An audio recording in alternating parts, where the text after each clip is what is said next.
negativa e a questão da ação é um pouco diferente. Essa foi a minha leitura, né? Pode ser que seja errada, mas é por aí que eu li. Porque a ideia de espaço, por exemplo, por Guilherme, né, quer dizer, ele define como o não lugar. Né, quer dizer, isso em vários ensaios, não apenas nesse livro, mas em outros ensaios que a gente tem publicado na nossa série. E tem até um trecho muito esclarecedor de todo esse trabalho, que ele diz o seguinte: o não lugar é o ponto terminal de um processo que começou na segunda metade do século XIX, com a grande descoberta do urbano na Paris dos impressionistas de Baudelaire. Ou seja, o grande caldeirão onde se fermentava a modernidade num ambiente de excitação, libertação, alteridade e contradição. Vive-se hoje o polo oposto a isso, sendo a ascensão do espaço lixo um sinal indelével da morte do urbano. Então, quer dizer, eu acho que o livro, de alguma maneira, ele trata dessa questão do espaço nessa perspectiva, não é? A questão do tempo também é muito importante.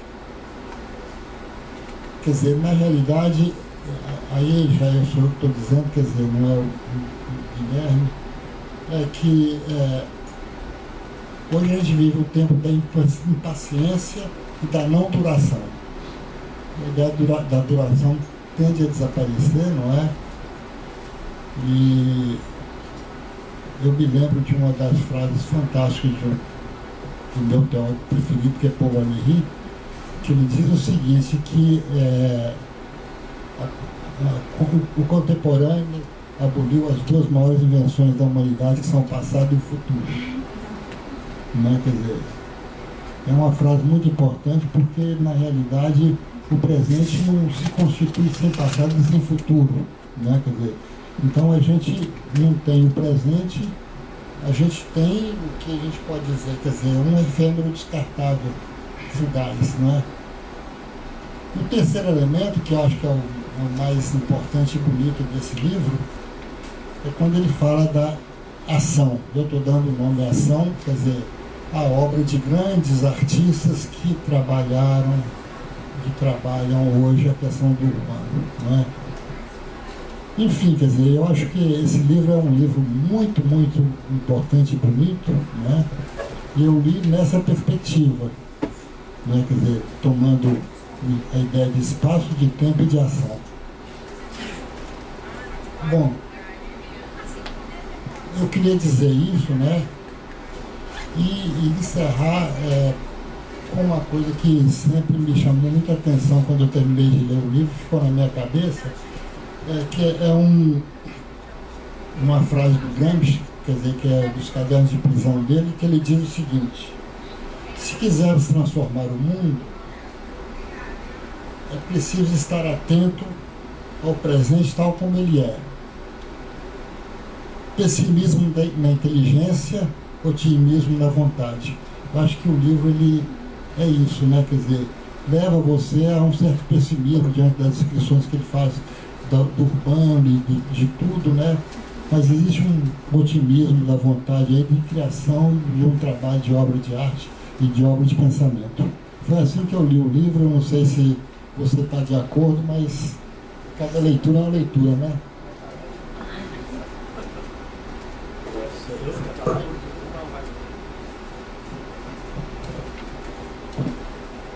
Bom, boa noite, gente. Também queria, como Adalto, falar a alegria que é estar aqui do lado dessas duas figuras. E eu conheci aquela figura graças a essa figura, né? E o Adalto não explanou completamente porque que tem pouco tempo hoje. A maior parte de vocês sabe por que tem pouco tempo hoje, porque tem o jogo de Brasil e Argentina depois. E a primeira vez que eu encontrei o Guilherme, ele vestia a camisa da Argentina. No caminho daqui para Tiradentes, se não me engano, você estava com a camisa da Argentina, o que é uma curiosa coincidência, portanto. Mas entre os vários agradecimentos, portanto, que eu devo ao Adalto. Um deles é o de ter conhecido o Guilherme, e que chega nesse dia de hoje através desse prazer que é conversar aqui com ele sobre o livro. Chegou no Natal, se não me engano, algo assim pra mim. Eu pensei, poxa, chegou ainda de presente assim no Natal,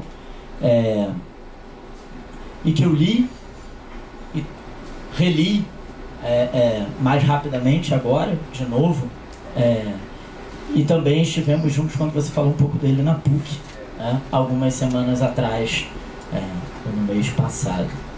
E vou tentar um pouco falar da minha impressão geral também do livro, um pouco também para apresentar o que eu acho que ele tem de mais interessante para quem ainda não leu o livro, ficar com vontade de ler.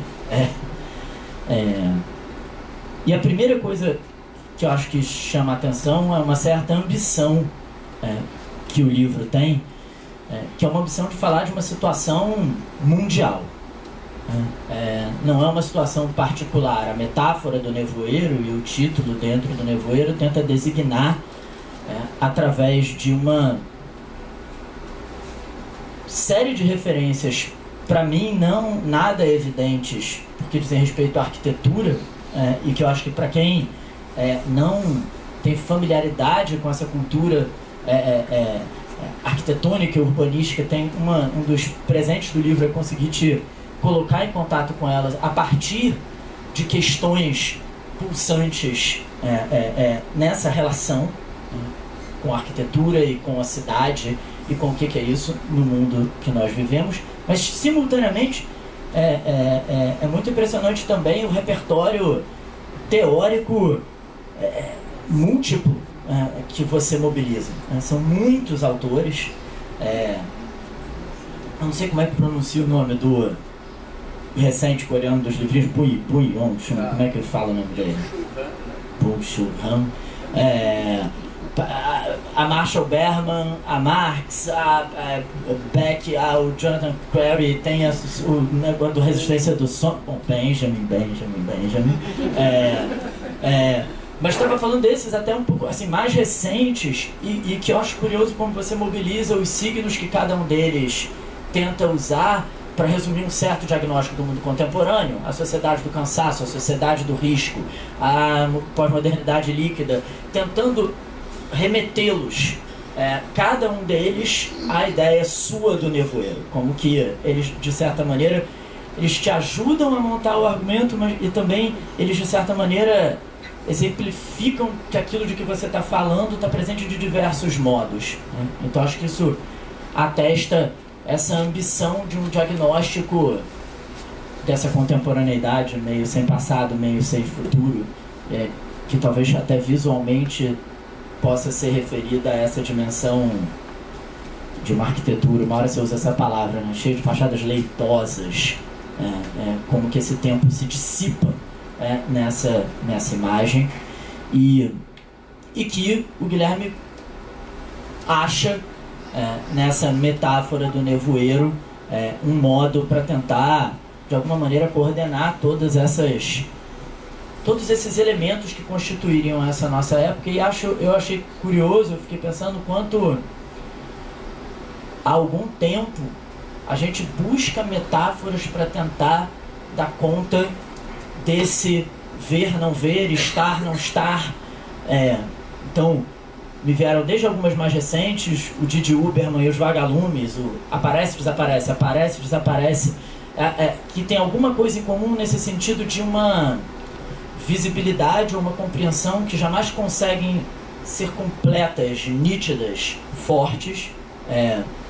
Claro, acho que você refere isso no livro algumas vezes, um eco da frase do Marx, retomada pelo Marshall Berman: tudo que é sólido desmancha no ar.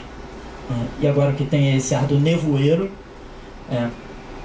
E eu, por motivos óbvios assim, né, pensei na metáfora da Hannah Arendt também, de um pensar sem corrimão, porque de algum modo para mim também vinha sempre essa espécie de desafio, seja para o pensamento, seja para a ação, de uma de um andar ou de um caminhar em que, por estar no nevoeiro, meio vê, meio não vê.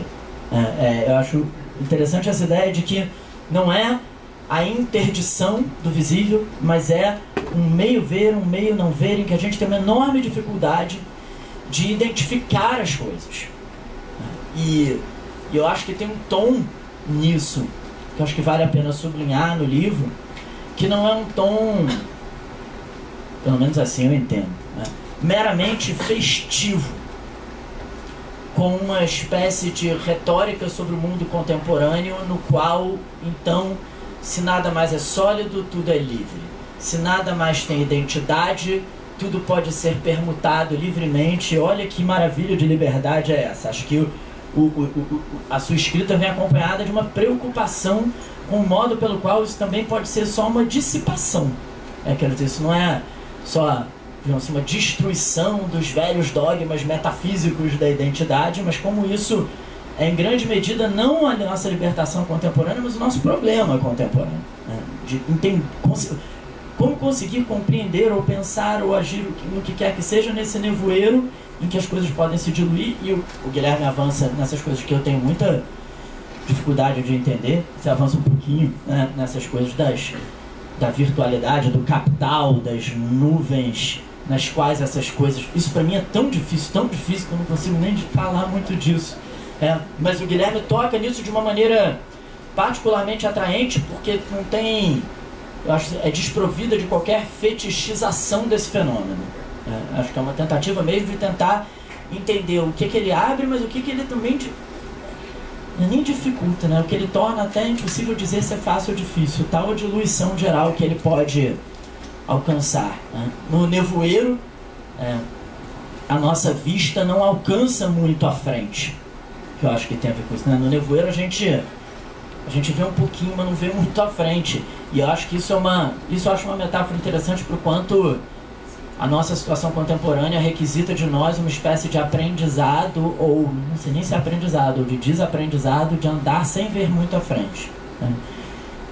Como pensar sem essa projeção que aparece várias vezes no livro, como a ideia de uma projeção de futuro, a problematização da ideia de progresso, exatamente nesse sentido. E que eu talvez dissesse que é uma experiência de uma compreensão que precisa, curiosamente, conviver muito próxima com a incompreensão. É uma compreensão que avança no território de muita incompreensão, que é uma coisa, fazendo uma menção a algo mais prosaico, que é uma coisa que me chama muita atenção, como que parece que nos dias que correm, a maior parte das pessoas está disposta a reconhecer teoricamente que nós vivemos numa época de muita incerteza, de muitas dúvidas, mas ao mesmo tempo, quando alguém tem que dar uma opinião, se posicionar, tem um grau de certeza e de dogmatismo que é uma coisa meio descompassada. Assim, na hora de discutir as coisas concretas, tem uma virulência, e eu acho que faz parte do que eu entendo de habitar esse nevoeiro, também tentar habitar nessa relação entre compreensão e incompreensão muito íntima. Suportar o grau de incompreensão no qual esse mundo nos lança, em que as coisas parecem sempre, como vocês dizem, tão permutáveis nesse mundo de um capital que não tem solidez mais alguma. E aí o Guilherme procura vários momentos em que esse nevoeiro aparece, tanto nas suas expressões arquitetônicas, urbanas, mas em outros, tem uma comparação interessante entre a tenebrosa nuvem de cogumelo da bomba atômica e aquele nevoeiro, que se fala um pouco disso lá na PUC também, a aparentemente amistosa e amena nuvem da internet, aquela nuvenzinha que aparece assim, que é tão amigável, aparentemente, e o quanto, e isso eu acho digno de nota mesmo, aquela da bomba era pontual e eloquente, extraordinária e destruidora, e essa parece disseminada e discreta, ordinária e gerenciadora. É um outro modo do nevoeiro. Dito isso, eu vou só, se você quiser falar, se pensei em duas questões para se você quiser falar. Uma eu tinha planejado, a outra não. É porque a outra veio hoje, porque eu li hoje, não sei se saiu hoje, um texto que você escreveu com a Sueli Ronick, com a Raquel Ronick. Eu li meio com pressa desse jeito da nuvem no celular, mas pensei... Mas bom, a primeira, uma questão que eu pensei que você podia falar, que só o que me chamou a atenção muitas vezes, assim como tem na capa do livro, assim, é que muitas das imagens de nevoeiro que tem no livro não são dentro do nevoeiro. Muitas vezes as imagens do livro, a gente vê o nevoeiro de fora do nevoeiro. A gente olha o nevoeiro, percebe o nevoeiro, mas a gente não está dentro dele. E a minha pergunta para você era um pouco assim, no título do livro, a ênfase parece correr naturalmente para o nevoeiro. Parece uma palavra mais forte, mas eu fiquei o tempo inteiro querendo sublinhar o dentro do nevoeiro, porque embora várias das imagens sejam nevoeiro de fora, você usa até, tem uma imagem do Olafur Eliasson, e eu lembrei de uma vez que eu fui numa obra dele que teve aqui no Bienal de São Paulo, que era uma obra, que é uma outra, que você entrava numa sala, porque eu lembrei aqui do sol, que você entra numa sala e tudo está nevado e você está dentro mesmo, e foi no Sesc, pode ser, não me lembro exatamente onde era. E aí eu fiquei pensando que uma questão era essa, assim, era o quanto você acha que é incontornável estar dentro do nevoeiro, ou se trata de tentar sair para ver o nevoeiro de fora. E claro que eu já vi que a minha impressão é que não tem como sair do nevoeiro, mas eu queria saber de você o que você acha. E a outra é que um dos ensaios do livro começa, e do ponto de vista da beleza, acho que é um dos mais bonitos, assim, que é o sobre Berlim. Porque começa, ele fala de asas do desejo, tem uma entrada super bonita, e mais especificamente sobre a queda do muro de Berlim em 89, e isso como uma espécie de marco também, justamente de um momento em que o muro, a solidez, a separação dá lugar a algo mais nevoeiro. E no começo do texto que eu li hoje, é um texto que ele escreveu que é sobre o filme Democracia em Vertigem. E vocês começam dizendo uma coisa que é mais ou menos assim: o filme fala do impeachment da Dilma, o filme fala isso aqui, mas não é isso. O filme fala sobre esse muro que foi colocado na frente da esplanada, separando dois lados do Brasil e como a gente chegou até isso. E aí eu fiquei pensando se, embora isso já seja desse livro para esse texto, se você também não podia falar um pouquinho o quanto também a tentativa de não estar no nevoeiro pode virar uma das coisas mais violentas de busca de restituição do mundo, no qual os muros separam as coisas. E nesse sentido, 1989, queda no Muro de Berlim, e 2019 no texto, o muro artificialmente constituído ali de maneira até meio bem brasileira, que era um muro precário, né? Era uma coisa meio assim. Como é que você pensa essa relação 30 anos depois? Porque eu acho que ao mesmo tempo dá para pensar metaforicamente que não tem, pode ser que seja só circunstancial, mas tem tantos muros também que parecem que estão retornando. Então, não sei, pensei que você podia falar um pouco a partir disso, mas obrigado por dar o livro e me colocar para conversar com você. Obrigado, Pedro. Obrigado, Adalto. É uma maravilha poder dialogar com vocês e com vocês também. Daqui a pouco a gente vai, inclusive, abrir a palavra para a conversa, né?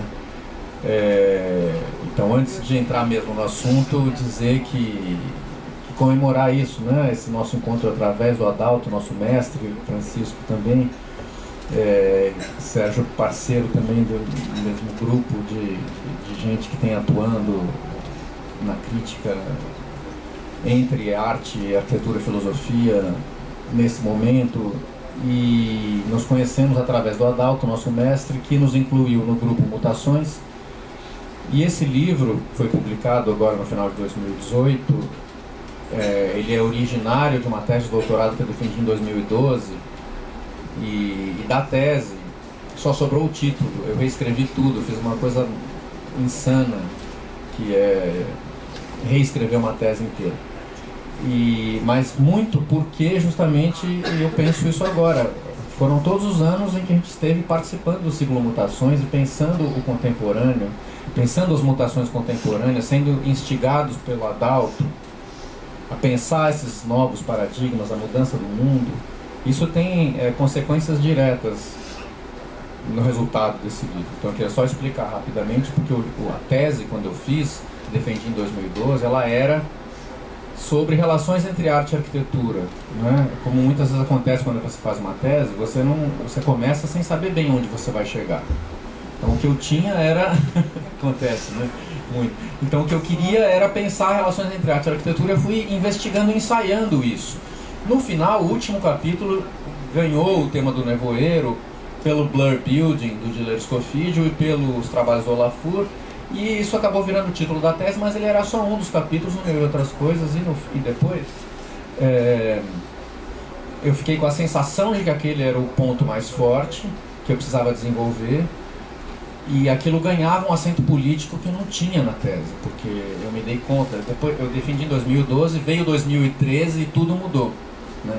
Então depois de 2013, a sensação que eu tinha é que aquilo que era estético demais da minha tese, não sei o que, tinha perdido, ou enfim, estava aquém de alguma coisa que eu precisava ainda buscar. E eu estava me dando conta que toda a informação digital tinha virado nuvem, as clouds, né? E o capital financeiro funciona em forma de nuvens, com enxurradas, né, de movimentos violentos e etc. Então eu falei, bom, capital financeiro, nuvens digitais, essas nuvens que eu estou vendo aqui em arte contemporânea, em arquitetura, elas são muito mais do que eu estava pensando. E foi isso que me levou a reescrever e publicar esse livro e fazer esse livro como ele é, mas justamente à medida que o ciclo Mutações ia também nos chamando. Então, basicamente, o argumento ou a ideia, ela procura acompanhar as transformações do mundo através de algumas décadas cruciais.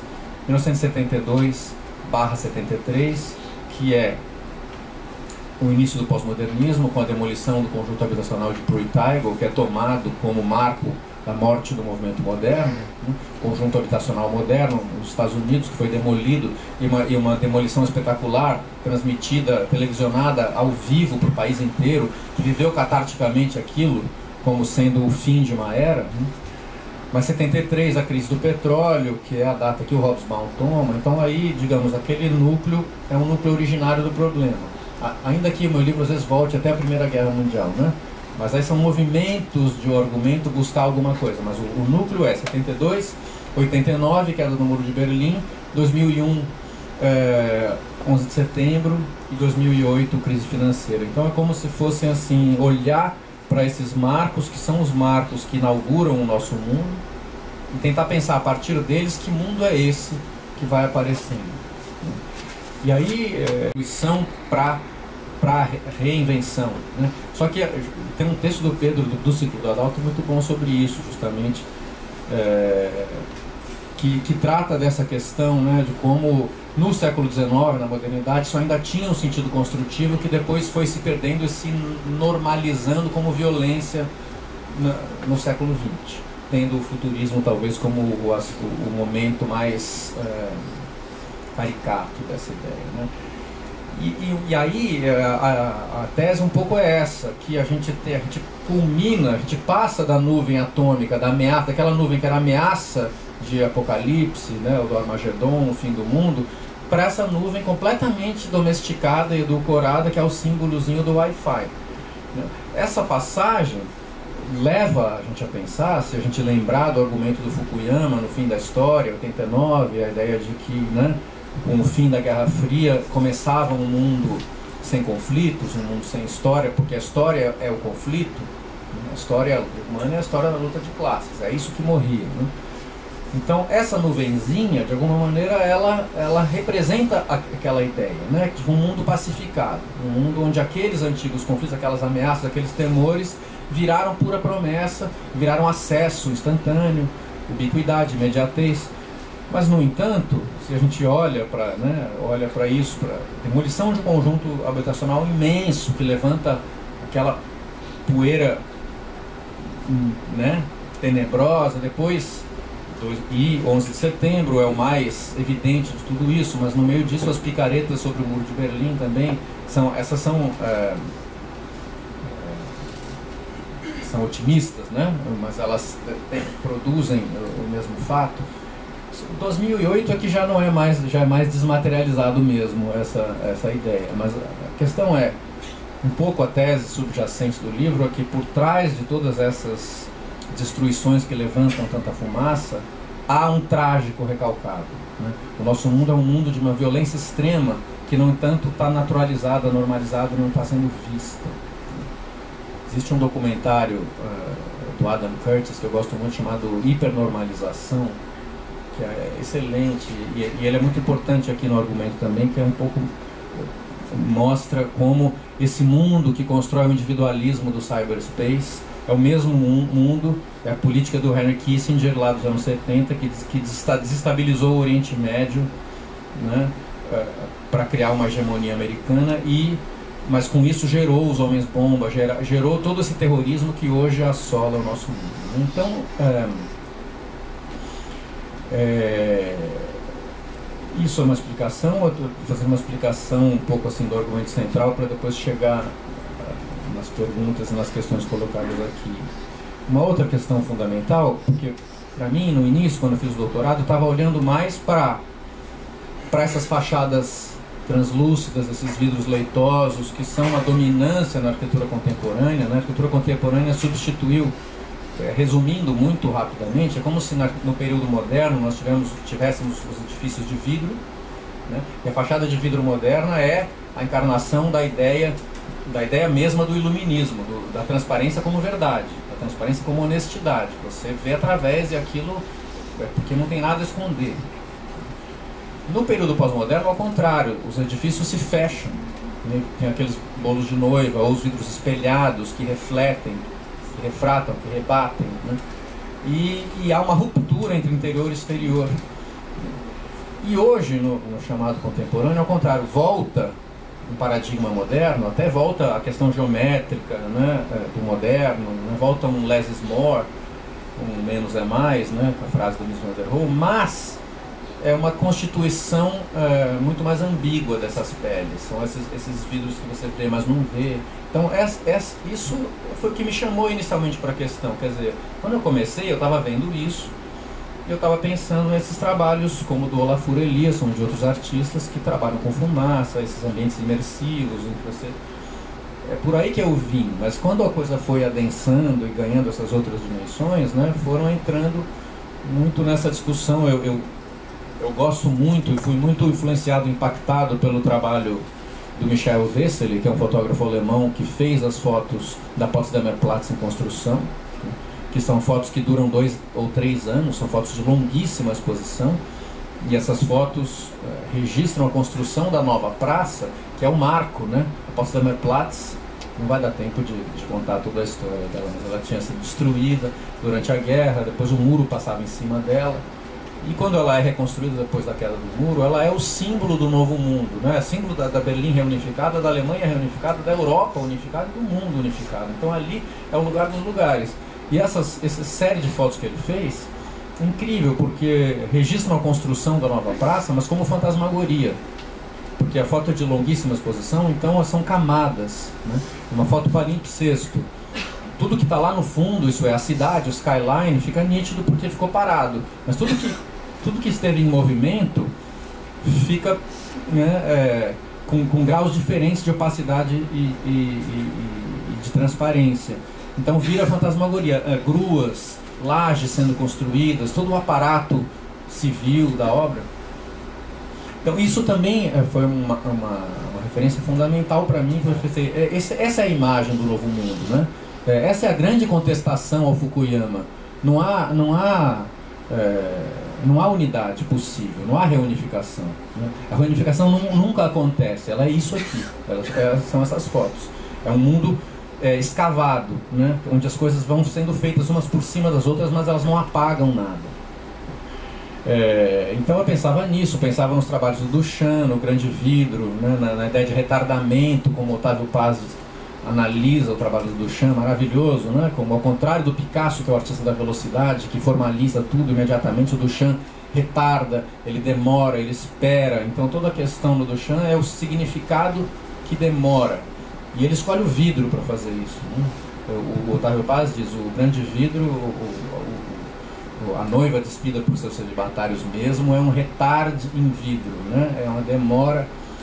E isso é a matriz de muita coisa importante que aconteceu na arte do século XX. Joseph Beuys, né, as gorduras, vaselinas, isso é, coisas que você não vê na forma, o significado não está dado na aparência, está em alguma dimensão interna, em um lugar um pouco inacessível. Então, um pouco atrás disso que eu ia.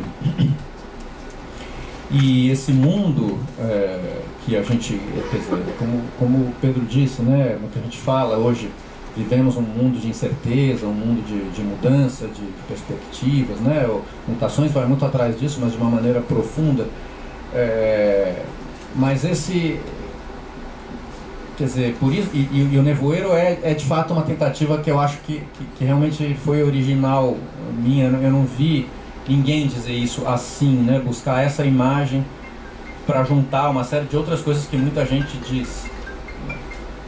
E como descrição desse estado de incertezas, onde a gente não vê direito as coisas, onde tudo está muito incerto para todo mundo, né? Esse estado de nevoeiro, ele nos aparece de forma recente como uma... Ela está no lugar de um mundo que era o mundo da Guerra Fria, que era um mundo dualizado, que era um mundo de muita certeza, né? Um inimigo contra o outro. Você sabe bem quem é o seu adversário, ele está totalmente mapeado e você é o contrário daquilo. Então, como o Byung-Chul Han descreve na Sociedade do Cansaço, as grandes patologias modernas, as patologias virais e bacterianas, né? Porque você é contagiado pelo outro, você tem que se proteger do outro que vai te contagiar. E aí você cria muros, obstáculos. A arquitetura moderna nasce dos hospitais de tuberculose, né? Esses lugares brancos, cheios de vidro, higiênicos, etc. Então, essa patologia viral, bacteriana, onde o problema está no outro, você se esconde atrás de muros, a cortina de ferro, o muro de Berlim, todo esse mundo da Guerra Fria, de fato não é mais o nosso mundo, né? Ainda que a questão dos muros a gente volta a ela daqui a pouco. Mas entramos num outro mundo, de fato, num mundo onde o panóptico não é mais a grande referência daquele modo, como Foucault descreve, né? E é um mundo onde justamente o lugar do outro, o lugar da ameaça, o lugar da alteridade é muito mais difuso, não está claramente identificado. Então o problema é esse. Esse aqui uma das questões centrais do livro. Onde é que está? Porque no argumento do Fukuyama, em 89, não está mais em lugar nenhum. O mundo está pacificado. O mundo fim da história é um mundo... Né, o T.J. Clarke, num texto excelente sobre o 11 de setembro, ele fala, né, do estupor das pessoas no 11 de setembro, porque assim, como é que o mundo do Prozac virou esse mundo do terror? Né? Parecia que era o mundo do Prozac, estava todo mundo anestesiado. Então, a questão é essa, né?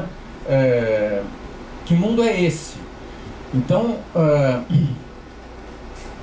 aí são muitos autores que eu recorro para conversar, para discutir essa questão, mas o fato é que, o que me parece, né, é que esse lugar do outro, da alteridade ou da ameaça, que era um lugar dicotômico do comunista para o capitalista, ou do capitalista para o comunista, né, esse lugar que pareceu desaparecer num certo momento, ele retorna,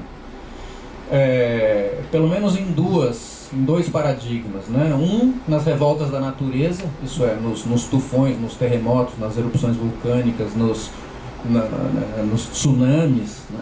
Incontroláveis, com consequências devastadoras, né? E no terrorismo, né? De fundo, sobretudo religioso, mas também político. Então, e o terrorismo está infiltrado, né? O inimigo terrorista, ele não está atrás de um muro, ele está do seu lado. Então, esse é um problema, né? O mundo do nevoeiro, dentro do nevoeiro, né? Esse mundo dentro do nevoeiro é esse lugar difícil, que é muito mais paranoico, muito mais A gente não sabe nunca de onde vem a ameaça, e ela pode irromper de forma violenta a qualquer momento. Então, um pouco assim, para vocês verem que o objeto de investigação é realmente muito além da arquitetura. Quer comentar? Fala. A gente tem pouco tempo, eu queria abrir para a discussão, né? Você certamente... Mas espera aí, deixa eu pelo menos responder, ou tentar rapidamente as duas questões do Pedro e uma sua, mas muito rapidamente. Eu fiquei feliz de ver o Adalto me chamando de negativo, porque nos nossos encontros de Tiradentes e anotações eu sempre me senti assim o mais positivo.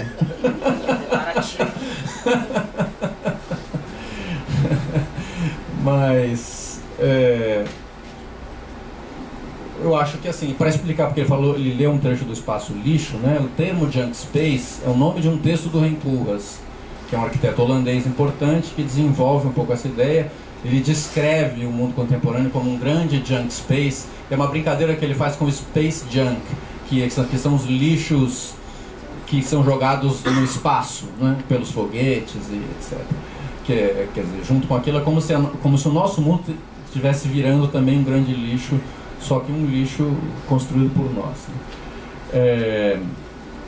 Eu acho que o que eu queria dizer em relação ao negativo é o seguinte: o movimento do meu argumento, ele tenta ser dialético, no sentido de entender um abismo, né, um problema gigante, que faltou dizer, muito importante, que por trás desse grande nevoeiro, ou dessa dissolução, ou dessa nuvem edulcorada das clouds, no fundo isso tudo engendra um sistema de controle absoluto da nossa vida, né? Isso é fundamental, eu não tinha falado disso ainda, mas acho que é bem claro para todos o que isso significa, né? No fundo, há uma operação de vigilância enorme, que não é mais a do panóptico, é outra, né? Mas, então, assim, nessa suposta desmaterialização das coisas, que é uma grande vantagem, em grande medida, tudo isso existe porque temos smartphone, porque agora o centro de inteligência de tudo que a gente tem se deslocou do computador de mesa para a nuvem, então ela precisa estar sendo acessada de qualquer lugar, a qualquer momento. Essa situação gerou ao mesmo tempo uma situação também em que nós somos inteiramente vigiados voluntariamente, e que nós gerenciamos e fazemos compras pelo banco do mesmo modo como nós gerenciamos nossas relações afetivas pelas redes sociais. Isso dá uma mistura explosiva, né? Eu discuto aqui no livro um pouco o Cambridge Analytica, Steve Bannon e tudo isso, e terminei esse livro, entreguei ele em julho, né? Ainda antes de toda a questão, como isso depois veio tão à tona aqui para nós com a eleição.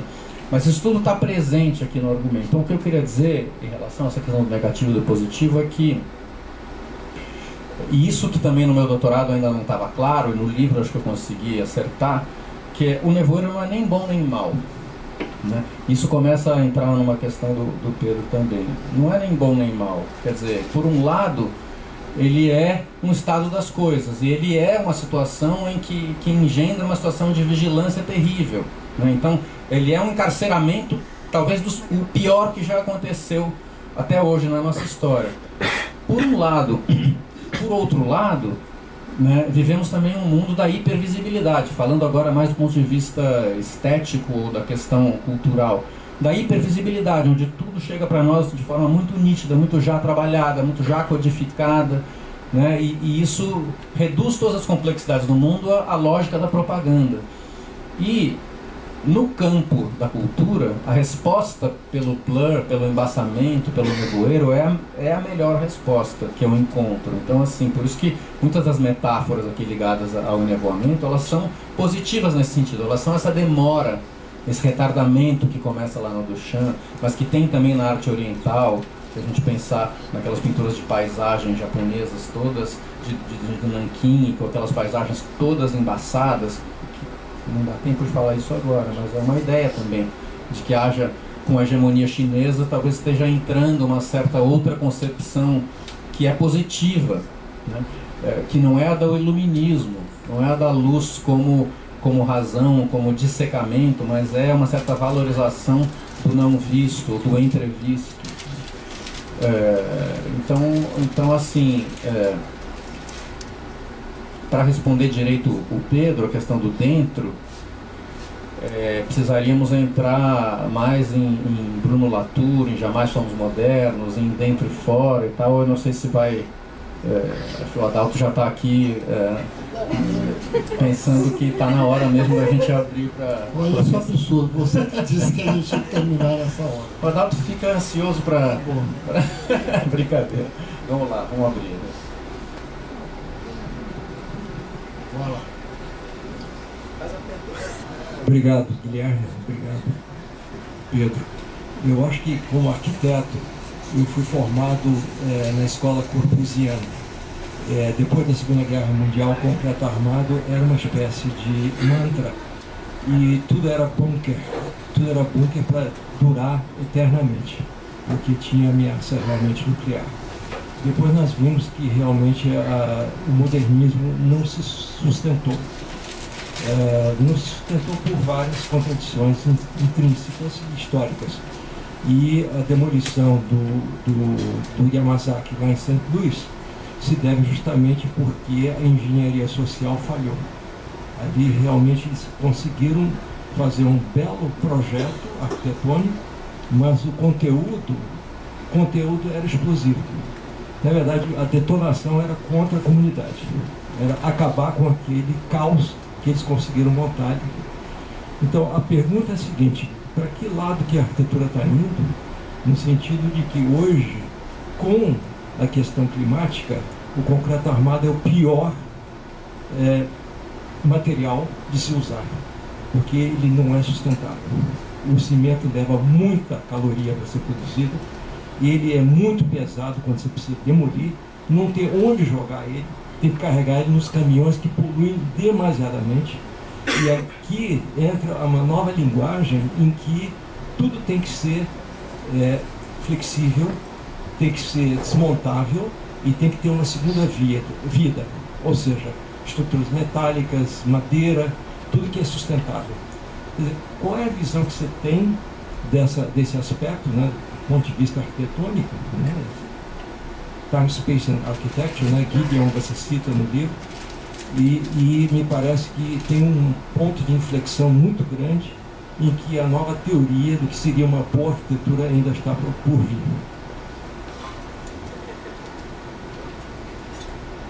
Eu não entendi só essa última colocação sua, desse ponto de inflexão da nova teoria.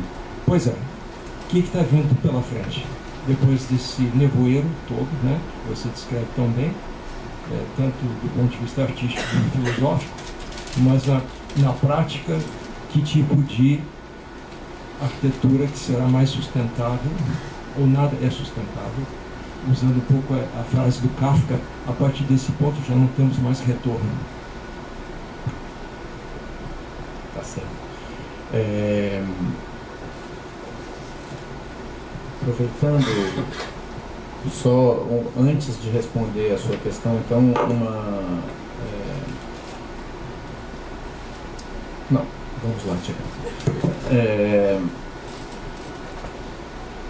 Você abre uma outra questão, que é uma questão, uma indagação importante sobre os rumos da arquitetura atual, que não é exatamente a questão aqui, mas ela é crucial, né? Quando você descreve o concreto armado e a linha corbusiana, é uma coisa que a gente seguiu muito aqui no Brasil, né? A arquitetura moderna brasileira, ela é inteiramente corbusiana, quase que inteiramente, e em São Paulo mais ainda, no sentido do brutalismo do concreto. Mas isso, em muitos outros lugares não, né? Como você sabe, outras vertentes modernas foram para outras direções, como você mesmo citou aqui, estruturas metálicas, ou de madeira e etc. E isso, hoje em dia, no mundo já está, quer dizer, se a gente pega o que se constrói mesmo do ponto de vista das cidades, né, quase nada é feito pelos arquitetos. Então, no fundo, essa discussão acaba sendo uma discussão muito mais restrita a uma questão nossa do que esse impacto ecológico de grande escala a qual você se refere. Muitas pesquisas novas têm sido feitas com outros materiais mais leves. Aliás, os americanos, por exemplo, constroem quase tudo com madeira e drywall, né? Além das estruturas metálicas, mas são São construções muito mais leves e não são esses bunkers. E os plásticos e as resinas e os materiais reaproveitados e tudo isso. Eu acho que o concreto realmente está em vias de desaparecimento por todas essas razões. Mas eu acho, na verdade, nesse campo a discussão mais importante é o urbanismo, mais do que a arquitetura, né? Tudo bem, construir um edifício ou outro, o material que você escolhe, essas grandes empresas que fazem edifícios inteligentes e põem reaproveitamento de água de chuva e placa solar e declaram que estão sendo ecologicamente responsáveis, né? O que é risível, porque a grande questão é qual é o modelo de cidade que você constrói. Se você faz um edifício assim e obriga as pessoas a irem todas de carro até esse edifício que fica lá longe, né? Isso não vale nada. Porque o tanto que está sendo impermeabilizado de solo, está sendo gasto de combustível. Então, na verdade, a grande questão é o urbanismo. Muito mais, né? Que tipo de cidade você está construindo com transporte público, muito mais verticalizada e densa do que essa cidade espalhada que necessita de tanto combustível, tanta impermeabilização, tanto automóvel, tanto tudo. Existe uma diferença, não sei se você concorda comigo, entre nevoeiro e nuvem.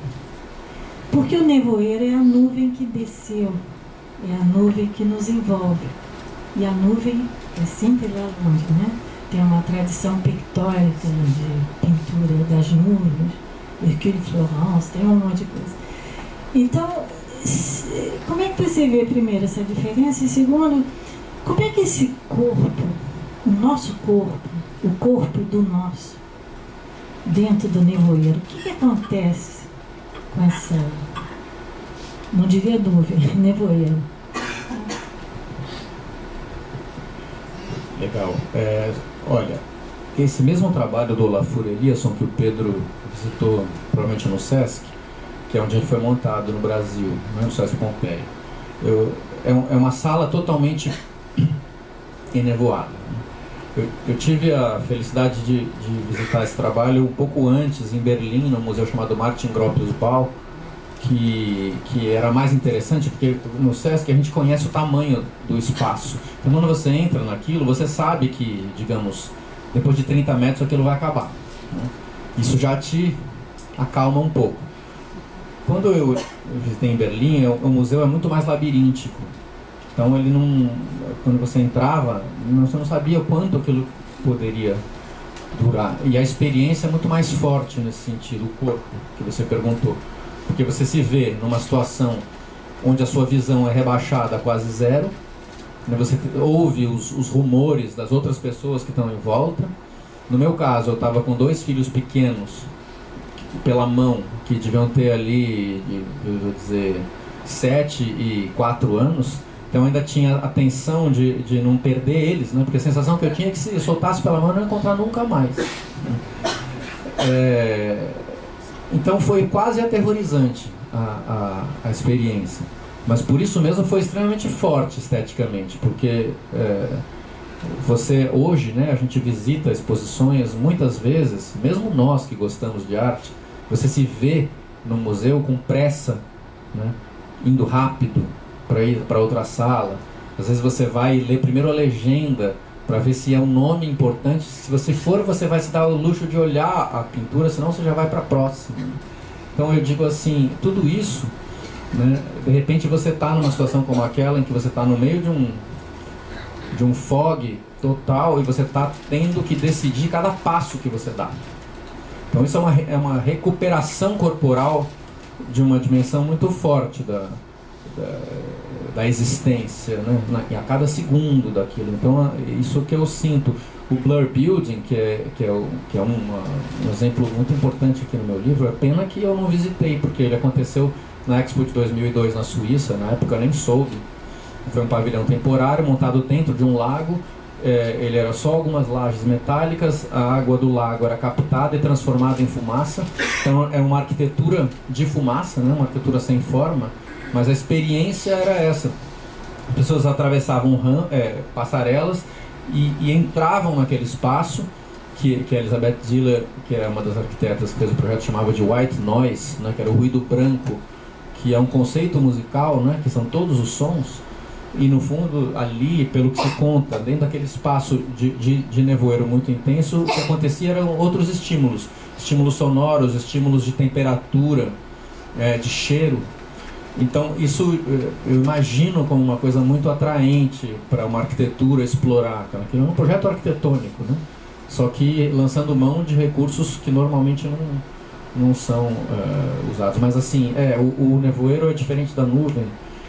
E eu trago aqui, no sentido, dentro do sentido positivo da ideia do nevoeiro, o Lévi-Strauss tem um livro chamado História de Lince, que recolhe narrativas mitopoéticas ameríndias, né? E ele mostra como, de todos os povos, do Alasca até a Terra do Fogo, incrivelmente em todos, a origem do mundo é um nevoeiro. E depois, só que o nevoeiro ele não está só lá na origem, às vezes ele volta. Então, num momento ordinário qualquer da vida daquele povo, digamos no meio de uma floresta e tal, baixa um nevoeiro. E na hora que baixa, né, ninguém vê nada, e depois que o nevoeiro se dissipa, tudo muda de lugar. O chefe não é mais chefe, o marido e a mulher não são mais marido e mulher, tudo troca. Então isso é lindo, né? Quer dizer, que tem esse papel disjuntivo também, que é de funcionar como uma espécie de portal a partir do qual as coisas... Esse é um sentido positivo, no sentido que o Pedro estava perguntando. Eu acho que temos que ter a coragem de enfrentar esse nevoeiro nosso, afinal nós estamos nele, enfrentá-lo de uma maneira propositiva, não ficar só achando que ele é terrível, porque no fundo a outra coisa que seria o mundo dualizado, o mundo dicotômico, será que não é pior? No sentido de mais burro, de dizer que o inimigo é aquele e eu sou contra e não sei o quê, né? No fundo, essa situação do nevoeiro é uma situação mais complexa também. Se ela for levada a fundo, né? Talvez ela nos leve para algum lugar melhor. E talvez o que aconteça hoje, o muro da esplanada dos ministérios, né? Talvez junho de 2003 tenha sido um grande nevoeiro no Brasil, a partir do qual depois caminhamos para uma tentativa, uma volta a esses lugares de certeza, né? Mais dualizados, uma necessidade de se agarrar em lugares, em ideias mais conhecidas. E acho que está bem claro que isso não é nada bom. Vou fazer uma perguntinha. A Carla Joaçaba fez esse projeto da capela que foi premiadíssimo, né, em Veneza, e ela conseguiu talvez fazer uma construção completamente desmaterializada.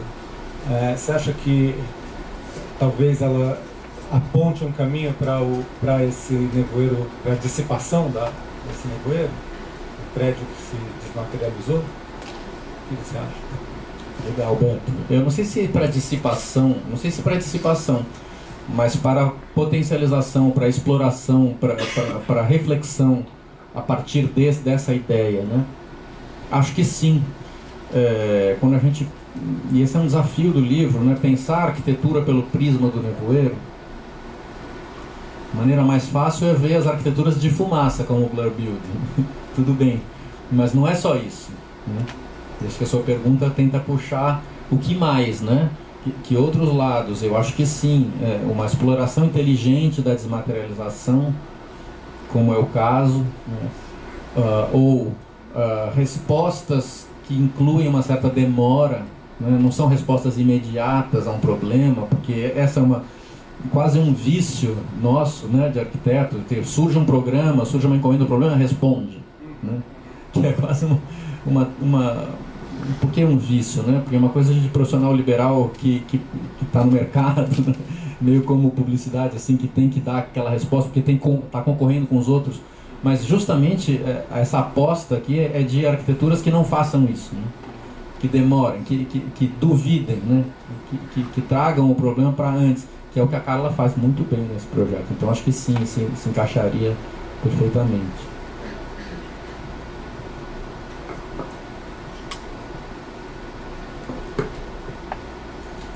Mais alguma pergunta? Um comentário? Eu só desculpem eu ter chegado atrasadíssimo, porque eu fui para Ipanema, por causa do convite anterior. Ele mudou de lugar, tudo bem lá. E a cidade não facilita. Mas eu queria dizer o seguinte, eu li o livro. Esse livro é um repertório das questões mais importantes do que vem sendo chamado de hipermodernidade, pós-modernidade, contemporaneidade, o que quiserem chamar do que veio depois da modernidade. Eu li Ralph Foster. Ralph Foster está... Você cita demais o Ralph Foster. Ralph Foster está muito bem protegido por dois muros. Os muros caem fisicamente, mas não caem simbolicamente. O primeiro do October, o segundo do MIT Press, que é ao qual o October inteligentemente se associou à editora do MIT. O Ralph Foster tem sandices imensas nos dois últimos livros que eu li dele, O Retorno do Real e O Complexo Arte e Arquitetura. E o seu livro dá assim de 10-0 no Ralph Foster. Nos dois do Ralph Foster. Tanto no Retorno do Real quanto no dois.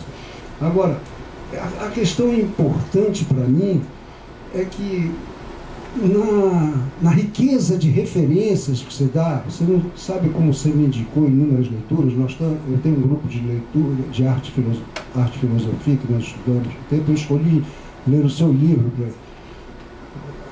não para esse semestre, que a gente começou no primeiro semestre, mas vai continuar em agosto.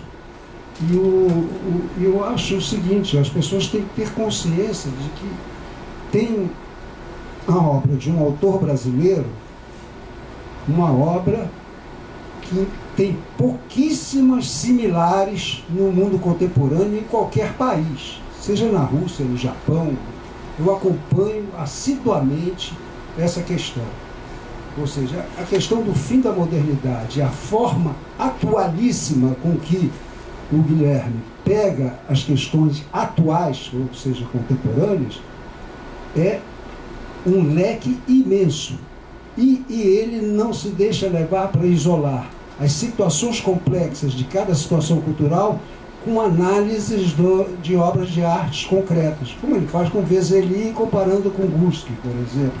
No capítulo sobre Perli, 15 dias atrás, cara, eu saltei no ponto errado, eu queria ir lá para a Filarmônica, saltei no ponto Potsdamer Platz, que não é em Potsdamer Platz, é em Leipziger Platz. Você não sabe como eu me identifiquei com as suas análises de Potsdamer Platz e Leipziger Platz.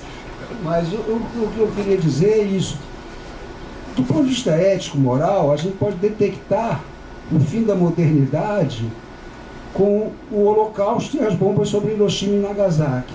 Mesmo depois da tragédia da Primeira Guerra Mundial, o Holocausto e o fim da modernidade tiraram de uma vez por todas a ciência e a técnica como aliadas exclusivas do progresso. Elas mostram que a ciência e a técnica pode ser aliada a terríveis regressões, né? O que existia de pesquisa mais avançada em física é usada para destruir dezenas e dezenas de milhares de vidas civis em poucos dias, né? No intervalo de poucos dias. Então, isso é importante também. E a gestão científica e bem administrada, né? Que é alemão, como diz o Daniel Barenboim, o problema é que tudo que ele faz bem feito. Do Holocausto, isso é o Daniel Barenboim, que é um judeu que disse isso. Coloca bem esse negócio que a ciência perdeu aquela capa iluminista, né, que ela trazia desde o século XVIII, para se demonstrar também aliada de terríveis eventos históricos. Isso é do ponto de vista ético e moral, mas o que ele detecta aqui, o Guilherme Wisnik, é a questão mais atual e mais crucial do fenômeno pós-moderno, hipermoderno, contemporâneo, que quiser chamar, que é, primeiro, o despregamento completo do capital financeiro em relação ao capital produtivo. A vida autônoma e completamente autônoma do capital financeiro. Segundo, o que ele detecta também e aponta muito bem é o deslocamento brutal da produção de valor do trabalho manual ou convencional para o trabalho do conhecimento, para o conhecimento, ou seja, o conhecimento como o maior produtor de valor na sociedade contemporânea enquanto mercadoria, né? A força de trabalho mental hoje é muito superior à força de trabalho manual na crescente produção de riqueza no cotidiano. E isso ele faz numa descrição que eu não encontrei nenhum autor ainda. Pode ser que exista. Aliás, eu vou consultar suas referências, principalmente o arquiteto holandês lá que me interessou muito, que está naquele livro que eu jamais compraria pelo título, que é aquele de Harvard visitando o shopping center. A Guide to Shopping, né? Guide to Shopping. O título leva a pensar. Guide to Shopping, se eu fosse ver assim, um dia para o shopping, mas a sua referência me obrigou a procurar. Então, eu não queria passar em silêncio, sem notar, eu não posso aqui fazer uma resenha do livro, não há tempo para isso, mas sem notar que, para mim, esse livro merece ser imediatamente traduzido, no mínimo para o inglês e para o francês.